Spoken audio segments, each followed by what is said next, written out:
Hi, everyone. Thank you for joining our very first Military Spouse Circle of Influence Coast Guard webinar discussion powered by Target. Remember, this, of course, is open to all military spouses, so please tag a friend in the comments below if you're watching for them to join you. And if you're watching the recorded webinar later, please comment below where you're stationed or where you're from. We'd love to hear from you. And I hope everybody's excited for a fantastic webinar, so let's get started. Today, we have a very special guest. We have Dawn Torres-Gale, a dedicated and accomplished financial wellness advisor at Plan Corps and a spouse to a retired Coastie. So welcome. We're so happy to have you here. Oh, thank you. I'm so glad to be here. And just really quickly want to go ahead and introduce you and your credentials. Dawn is a certified financial planner, chartered financial consultant, and an accredited financial counselor with a deep commitment to supporting families and achieving long-term financial well-being. And as a proud military spouse herself, Dawn received a military spouse scholarship in 2018 to pursue her credentials through the American College of Financial Services, and she passed her CFP exam in 2022. Her career has spanned over a decade of personal financial counseling with reserve and guard units, including time spent providing services to soldiers stationed in Germany. She's a spouse, of course, like I said, of a retired Coast Guard member, a proud mom, and a grandmother. So if you're curious about starting a career in financial planning or looking to take your financial services skills to the next level, Dawn's story and expertise is going to offer an incredible resource for our Blue Star neighborhood. So welcome again, Dawn, and thank you for being here today. Thank you so much. That sounds like way more of a resume than I feel like I have. No, your resume is very impressive. We're happy to have you. If you want to go ahead and just briefly introduce yourself, anything I didn't mention, and describe your career trajectory for us, we'd love to hear it. Yeah. So I started out not necessarily wanting to be a CFP. It's an interesting trajectory that I had. So I had been in a graduate school in Hawaii when our family was stationed there. And I originally, as a graduate student, wanted to be a federal mediator. And I was going down that path. And part of becoming that was to do mediation in small claims court in Honolulu. So I was doing that. And most of the work there was, dealing with small debt. And I came across an Army soldier who had some debt, and we got into a conversation where, I was saying, well, you're going to be deployed. It's good you're trying to get this all settled before, you're deployed. And he looked at me and he said, well, actually, I'm trying to get this settled so that if I don't come back, my wife doesn't have to deal with this in her estate, in my estate, actually. And it just blew my mind. Like, I can't even believe this is a thing. And I went to my car and I'm thinking, maybe I don't really belong in federal mediation. Maybe I should be looking at financial services. And we PCS'd from Hawaii to Massachusetts. And at that time, an organization called FINRA was offering a sort of a training scholarship to get military spouses to become accredited financial counselors.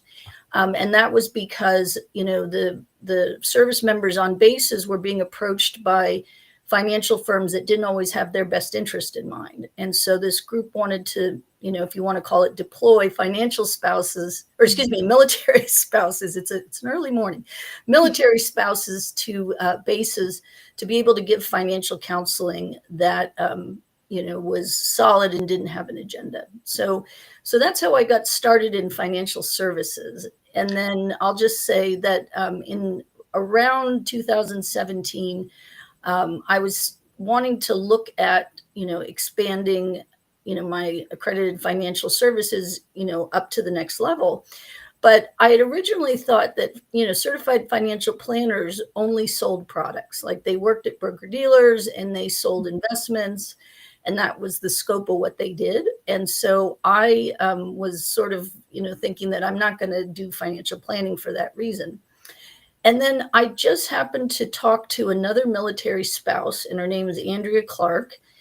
And she said to me, no, Dawn, financial planners do way more than sell investments. You could work for a firm that just does the planning and doesn't sell anything. And I thought, really, that isn't what I thought the scope would be. And she had gotten the military spouse scholarship from the American College of Financial Services. And so she told me about it. And she's like, why don't you try it? It's a scholarship. If it doesn't work out, no harm, no foul. And so I did apply and I did get the scholarship. And that was in 2018. And it was nice that it was all online.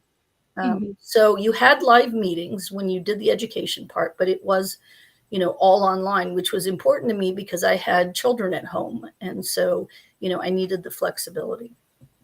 Well, I must say, going back to your story about how you actually navigated into being a CFP, that's an amazing story. And truly, I think some people, when they think of financial, they don't think about making a difference. And that's a really unique story that brought you there. And I hope other people might be interested in becoming a CFP to make a difference in our lives, and especially our soldiers' lives who, like you said, they're thinking about these things as they're deploying and making sure that their family is good at home financially.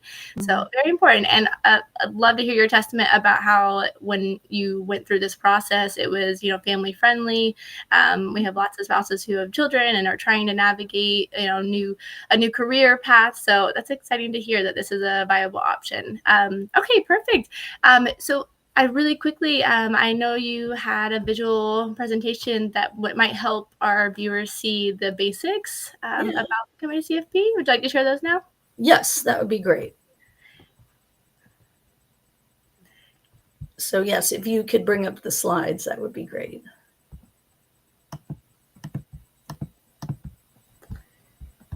And really quickly too, perfect, there they are. Okay. So that's a little bio about me, but we could skip that since Aurora did such a nice job of, introducing me. If you want to reach out to me at PlanCorp, there is a link here that I included. But really what this visuals are supposed to be is to talk a little bit about, the financial planning industry and, then how you become a financial planner. So financial planning is really well known in terms of, people wanting to create, a very comprehensive financial plan. And that's a little different than the accredited financial counselor. The accredited financial counselor looks at, your debt, your behavioral finance, savings, some retirement and insurance, but the accredited financial counselor isn't necessarily getting into the full financial plan that a certified financial planner would do. And this is sort of talking about the, visibility of financial planners and the confidence that people in, in the world or in the United States have, as far as understanding the financial planner brand, specifically the certified financial planner, because I should point out that technically someone can call themselves a financial planner, but they can't call themselves a certified financial planner unless they've actually earned the designation. Okay. And then, so there's 4 parts to becoming a CFP. You have to have the education. You have to pass a national exam. You have to have 6,000 hours of experience, and then you have to go through a bit of a background check and sign an ethics declaration. So the education part is offered not just by the American College of Financial Services, but there's a couple of organizations that offer it. Generally, I've seen the fee be somewhere between $5,000 and $6,000, but there are military spouse scholarships out there. And the CFP board themselves also has scholarships.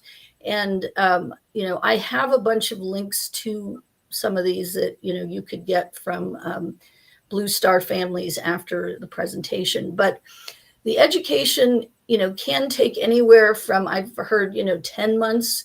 In my case, because I had children and I had to do it on a part-time basis, it took me 3 years to finish. But I don't want to scare anybody. It doesn't have to take that long if you go, full stop. Like I said, it could be 10 months to a year to finish. There is 6 courses, that you have to take, including, general financial planning, retirement, insurance, investments, estate planning. So those are the topics. And then once you've gotten the education, you go on to take the national exam. And the national exam is, it's a 8-hour exam. They do it in 2 parts. It's all multiple choice. And recently they have decided to offer the exam online, which they weren't doing before. Most people would go to a testing center, including me, and they would take the test at the testing center, which they have testing centers all around the country. And so that wasn't a problem in terms of convenience. But like I said, now you can take it from your home. They have very strict security procedures for taking it from home. But, the exam is what it is. One thing that I would highly recommend before you take the exam is to find a prep course. Again, a lot of the places that offer the education portion will also offer prep courses. I can't tell you how invaluable that was to prepare for the exam, because the exam is very comprehensive. It's no joke. Let me put it that way. And so you need to be prepared. And, just so people are aware, you can take the exam more than once. You can take it up to 3 times, and then there's a waiting period, if you don't pass with the first 3 tries. And I'll be fully transparent. I didn't pass the first time. It took me 2 tries. I passed on the second try. So, there's no shame if you don't pass the first time. And, the CFP board keeps statistics on, how many people pass the first time versus the second. And, not everybody does. I mean, they know that at the CFP board. And like I said, there's no judgment. And then the third part is getting experience. And so you can either go the apprentice route or you could go the regular route. So the apprentice route requires only 4,000 hours of experience. And the regular route requires 6,000 hours. And to do the apprentice route, you have to be in a formal apprentice program where you have somebody, supervising every step of your experience. And the experience has to be either you're providing direct services to clients, or you are supporting a financial planner with financial planning tasks, not administrative tasks. And so that, in either, path you take with the experience, you have to be doing one of those 2 job responsibilities.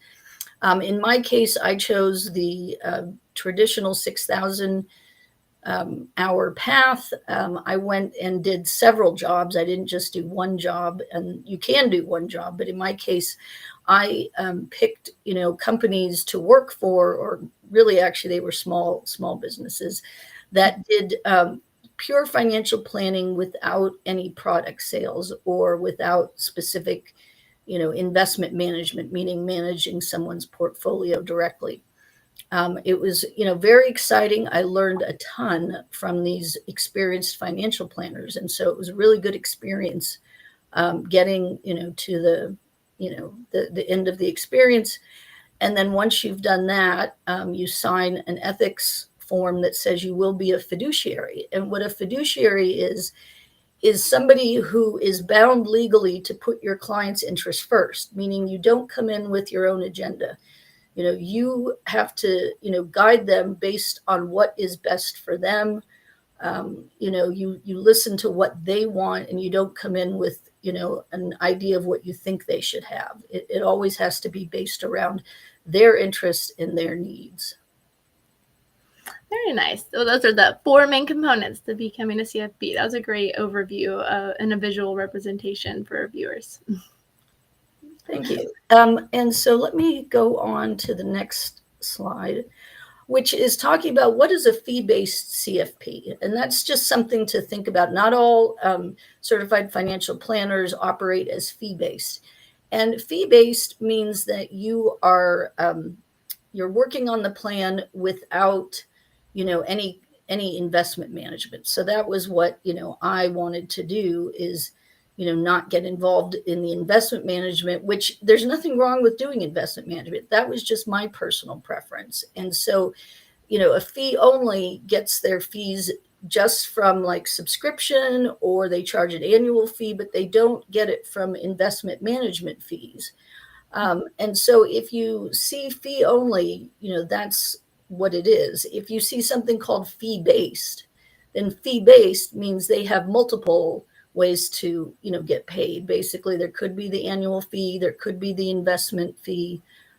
So, that's something to note, is the difference between like a fee-based and a fee-only financial planner. Good to keep in mind. Thank you for that. Then you have one more, I believe. No, this is it. Okay, perfect. So that's all for the visual representation. Awesome. Well, thank you for those visual representations and overview. I think it helps everybody see the basics of everything that they want to pursue being a CFP. And yeah, the exam, 8 hour is no joke. So make sure you use those resources to study for that exam if you're going to go that way. And then I'd love to discuss your career. I feel like a life-changing moment recently of you being with PlanCore. So how did that happen? Yeah, so I can tell you that's the power of networking in our military community. So I was at a conference for military CFP providers, and I wasn't a CFP yet. I was still working through the 6,000 hours. And but I was getting very close to the end. And so I went to this conference, and it was in Denver. And while I was there, another military spouse who I didn't know well had made an announcement to the whole conference that PlanCore was looking to add another financial wellness advisor. And I was at the time, wanting to get into a permanent position versus these jobs that I had done to get the 6,000 hours. And so I applied. And when I applied and I got an interview, the person interviewing me said, well, I've had a great experience with military spouses. And specifically, she referenced the fact that I had worked for this defense contractor in the past when I was an accredited financial counselor. And she's like, and especially military spouses that have worked for this one defense contractor. And she said, I think, your background and the fact that you're a military spouse would be a great fit for us. And what I didn't realize is that there were 2 other team members already that were military spouses that had also worked for the same defense contractor, one of them being the woman who announced this opening. But there was a second one, and the second one happened to also be Coast Guard, which was a small world. But yeah, so there's 4 of us on this team, and 3 of us are military spouses. That's so awesome to hear. I'm glad that it's a military-friendly company and you were able to get in. And yes, the power of networking is amazing. You and I are able to provide all these resources, but it really does take that initiative and getting out there and networking to get those positions. So thank you for sharing your story. And really quickly, would you like to explain a little bit about how the hiring process was with PlanCore and how it might look like if you were able to go into that? Yeah, so with PlanCore specifically, their job announcement was they wanted somebody who had the designation. So interestingly enough, I was 3 months away from getting the designation when I interviewed. And so I was keeping my fingers crossed that they would give me a little bit of slack, knowing that I had 300 hours left. I provided them with my transcript from the CFP board for the hours I had earned, because you have to officially track them in the CFP board's system. And so I gave them the transcript so that they could see, proof that I had finished, almost the 6,000. And then, they went through sort of my background, what I had learned in the previous jobs, what types of things they did and what I was familiar with. They went over the job, which, I'll just say briefly about the job is they offer a financial wellness benefit to certain corporations. And so my job is to provide financial guidance to their employees who take advantage of the benefit. So it's not necessarily working with private clients who sign up to get a financial plan. It's corporate employees who we have a 45-minute meeting and we just talk about general financial planning. We do go over some investments. That's why, besides the CFP, I also have an investment license, which is a separate process to get, so that I can legally provide investment advice. But we don't manage people's portfolios. It's strictly a wellness benefit. Very nice. So you just had a typical interview process, you would say? Yeah, I would say so. I mean, it was, like I said, I think the highlight was that they were interested in the fact that I was a military spouse, but I still had to show that I had the chops, even though, I was very close to getting the CFP. They wanted to know what I had learned. Where were my skills? Was this, a good fit? I think the fact that I had done the accredited financial counselor helped, because there's a lot of behavioral finance that goes into my job. In terms of, I have clients that have never talked to a financial person and they're nervous. Yeah. And so some of the behavioral finance training I had as an AFC, they also, found, applicable to the candidate that they were looking for. Very nice. And how important or how widely accessible are remote opportunities in your field? And how can spouses find them? Yeah, so I will say this. When I was looking for experience, this was around COVID. And so a lot of people had remote, opportunities because of COVID. More and more financial planning firms are asking people to come back to the office. But there are still, a fair amount of financial planning firms that have remote opportunities, but you have to really look for them. So with before PlanCorp, I was really, looking at the CFP Board Career Center, which is, one good resource. I looked at another company called Simply Paraplanner that also had strictly remote opportunities.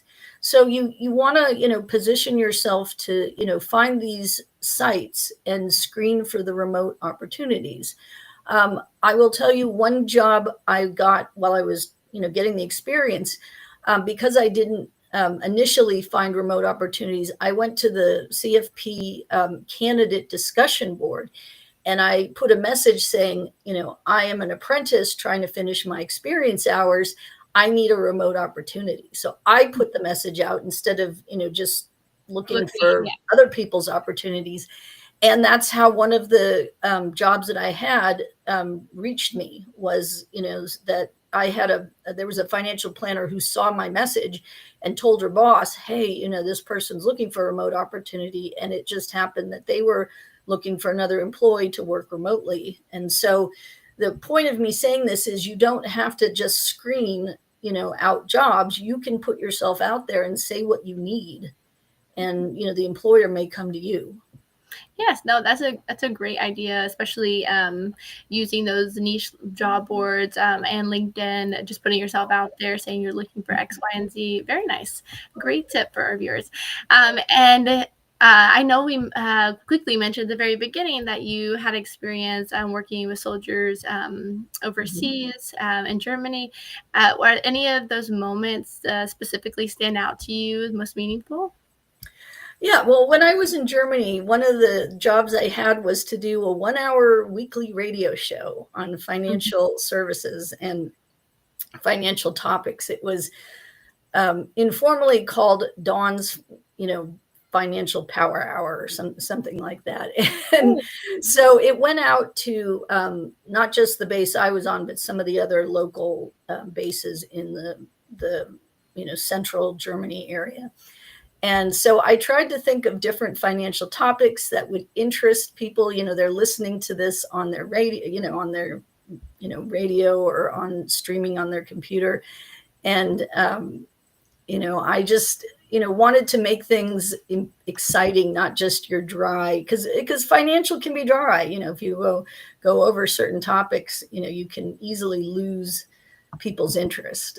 So the challenge was to have these topics, make them interesting enough that people would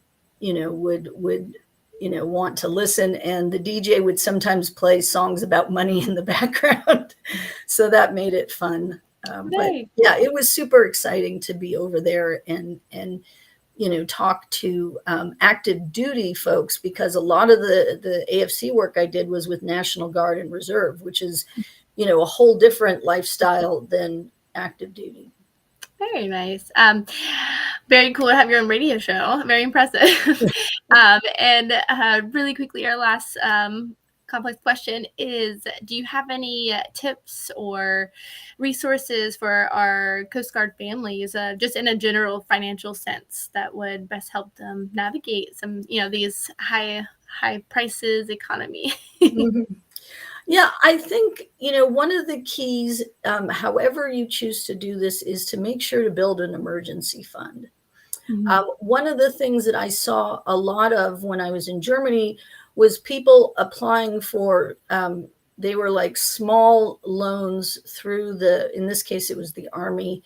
So they were applying for small loans because they were running up against an emergency and they hadn't necessarily saved for that emergency. Mm-hmm. And, for a lot of them, it was awkward because these loans had to be approved by the command. So there wasn't necessarily the confidentiality in the workplace that you would want necessarily. So I saw quite a bit of that in Germany, and, it really ran or brought home the fact that, it's ideal to have an emergency fund, even if you just save $100 a month. And the thing that's important that you want to do is you want to have a savings account that keeps that money away from your, checking account. Yeah. Because if you're, trying to put aside $100 that you're not spending from your checking, it can be tempting to spend it. And so you really want to have an account that you're not going to touch, and, do automatic transfers from the checking or, any other account, but make sure you have automatic transfers coming from one account to this emergency savings account, and that you don't touch it. You don't use it for anything other than the actual emergencies. Yes, and I know there's some high interest yield savings accounts that would be a great option for that as well. So. Oh, yes, absolutely. And I thank you for bringing that up. So, yes, a high yield savings account is much better to use than a regular savings, because regular savings accounts in this country get about 0.1% of interest. High yields right now, and these are variable yields. So you need to know they're not fixed. They can change depending on what the Federal Reserve does. But they right now are in the high 3%, so like 3.7, to the low 4%, so like 4.2. And so they are in terms of, keeping your cash liquid, they're the same as a regular savings. You're not tying up your money like with a CD. So, but definitely you're getting better interest. And there are two sites I would recommend to compare a high interest or high yield savings accounts. Depositaccounts.com and bankrate.com. They both have comparisons. Very nice. Thank you for those resources. And as we wrap up, is there anything that's next for you, or how we can support you in your journey? I am just enjoying, working at Plan Corps. If you, want to, get a better sense of me, I do have, if you do a Google search, I have a number of financial articles that I've written. So, you can find out about different topics. I wrote an interesting article about the history of tipping at restaurants. So there is an interesting history of how tipping began, for example. but I do love to write financial articles. And, so, that's something that I'm going to continue to pursue while I'm doing the financial wellness job. But, Wonderful. I think, as a CFP, there's such a broad opportunity to can get involved outside of the actual job. You can do pro bono work. You could get into affinity groups like within the CFP board and do some leadership. The CFP job is very varied, I guess, and in the things that you can do. So, I would encourage people to learn about that as well as the four components for actually getting the designation. Yeah, very nice. Thank you so much for being here today. And everybody, thank you for your support. If you're in the neighborhood today, we appreciate you joining. And if you're watching after, again, please drop in the comments any questions you have, and we will check on those and make sure to get those questions answered for you. And again, we love to hear where you're from. But yes, thank you again for all your support, Dawn, and we appreciate you taking the time to be here today. And everybody meet us in the neighborhood. Yeah, thank you so much. I'm so excited, and I hope all the spouses that may be watching this, give the CFP certification a look. Well, thank you again for being here, and I hope everybody has a great rest of your day. Thanks.